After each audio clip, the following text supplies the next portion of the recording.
Squishy. In this video, I'm going to review the Redshift Sports Shock Top Suspension Stem. Is it shockingly awesome or terrible?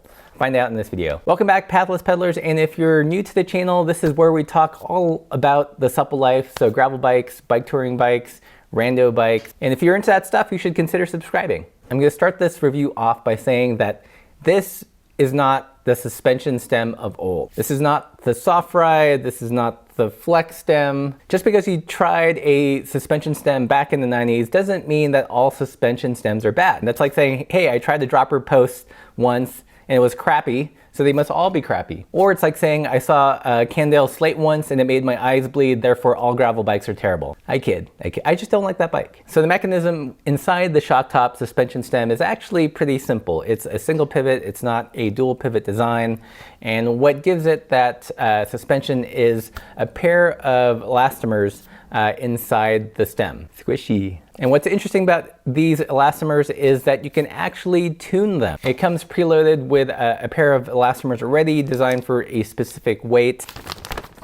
Mine were tuned for a rider weight between 135 and 155. So I weigh a little bit more than that at about 173, but I didn't switch it out because I really wanted to get the full effect of the suspension stem and see what it's all about, how much it actually absorbs bumps. So I left it there, even though technically I should be running a slightly firmer elastomer. Squishy. And one more thing about those elastomers, depending on the orientation of your stem, whether you have it angled up or down, you gotta switch them around. But no, it ships with the elastomers in place so that you run it with the stem angled up. Check out their website for more technical information. I don't really want to get into that in this review. In terms of fit and finish, it is really nicely made. It feels like a nice stem. However, it is a heavier stem. I got mine in a 90mm version and I swapped out an existing 90mm salsa stem, and I think the weight difference was over 100 grams, about like 110, 130, somewhere in there.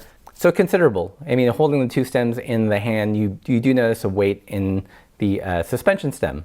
That said, for me, it's not a complete deal breaker. If you're counting grams that closely, then it's probably not for you. So how's it ride? So I've had it on the bike for a couple weeks and I took it on a number of rides, from paved rides to a 50-mile gravel ride this past weekend. And I have to say, I am super impressed with this stem. The suspension is subtle but noticeable, and if you find it too soft, you can always change it. You can tune it with a little squishy thing. I have it mounted on my Salsa Cutthroat that I'm planning to ride for Dirty Kansas, and I swapped out the tires from the big tires to something smaller. So the 40mm tire, and currently the Soma Cazaderos that are 50mm. Those tires are already pretty plush when you run them at lower tire pressures.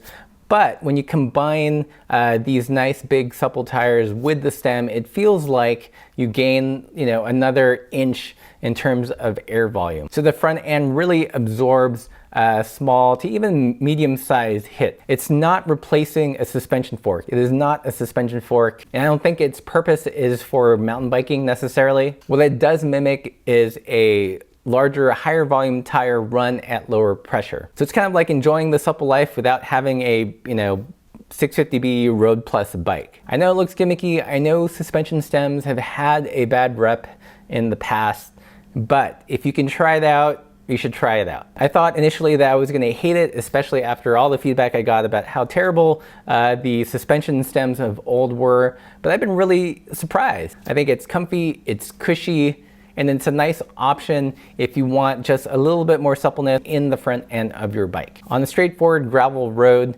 with P to kind of quarter-sized gravel, it'll really smooth out that terrain. But even going downhill with like chunkier baby heads, I was surprised at how much it sucked up the bumps. It wasn't the same as a fork with suspension, but it did a surprisingly good job to where that kind of terrain was actually rideable and almost fun. You still felt like you were under biking, but it wasn't gonna rattle your brain to death. So let's move on to what I like and dislike about the suspension stem. First big like is that it works. Trust me, you have to try it to see what I mean. It does provide a noticeable suspension, but it's not super squishy. Yes, you do feel it if you do a lot of standing climbing and really like to wrench the bike around. You're gonna feel it there for sure. So if you're racing then this stem probably isn't for you. But if you're doing like casual gravel rides or long endurance gravel events, the stem really adds that much comfort in the front. Another thing I really like about this suspension stem is that it's tunable. Unlike the other options out there, you can actually fine tune it to your body weight, to the amount of give you want to have. I don't think you can tune the low fork or that weird double-decker bar that's on the Canyon. This gives you that option. And speaking of weird, another thing I like about this stem is that it looks like a normal stem. You know, people aren't gonna look at your bike and go, whoa, what is that? And you can also move it from bike to bike, which is pretty cool. So you can kind of experiment, and if you don't like it, you can take it off. So I really love it for that reason. It's much easier to move from bike to bike than say a fork. So that's it for the likes. Let's move on to the dislikes. So one dislike is that the price might be a little high for some. It does retail at about 140 bucks. So I totally understand that might be a little expensive to take a risk. But here's the thing. 140 bucks versus 1,000 bucks for the low fork is a pretty good deal. 140 bucks versus the $2,000 for the whole Canyon Grail is a pretty good deal. So relative to the options out there that kind of force you to buy a whole bike or a really big expensive part of a bike, I think it's good value. So my biggest dislike so far is that when it arrived, the pinch bolts were set a little too tight, and I couldn't slip it easily over the carbon steer tube on my cutthroat. I actually got really paranoid that, you know, somehow was using a different diameter, but it was the right diameter, but either the machining or it was crimped too tight, it wouldn't slip on initially. So to get around that, I had to completely remove the pinch bolts and go into there with a tire lever and slowly pry it open until I could slip it over the steer tube. Eventually it worked. I got it open wide enough to slip over like any other regular stem. So I don't know if that was the paint or the QC somewhere in the process, but if you do get one of these stems and you do have an issue getting it onto your steer tube, I'd suggest backing out the bolts and using something soft like a tire lever to slowly pry it open. So that's it for my likes and dislikes. Overall, right now at this moment, I'm really impressed with the stem, and I think I'm gonna run it for DK. It's just that good. I know that, you know, it looks weird and you probably had a bad experience with a suspension stem, you know, back in the day, but this is not that same stem. Yes, it may work the same conceptually, but the way it's been designed and executed, it's not meant to go on a mountain bike, so it's not gonna have that full-on travel. The travel, I should have mentioned this earlier, is about 2 centimeters, so not a whole lot, but just enough to really take out those bumps. So give it a try, keep an open mind. If you guys have any other questions about this stem, leave those in the comments below. If you like this video, be sure to like, share, subscribe, and until next time, keep the supple side down.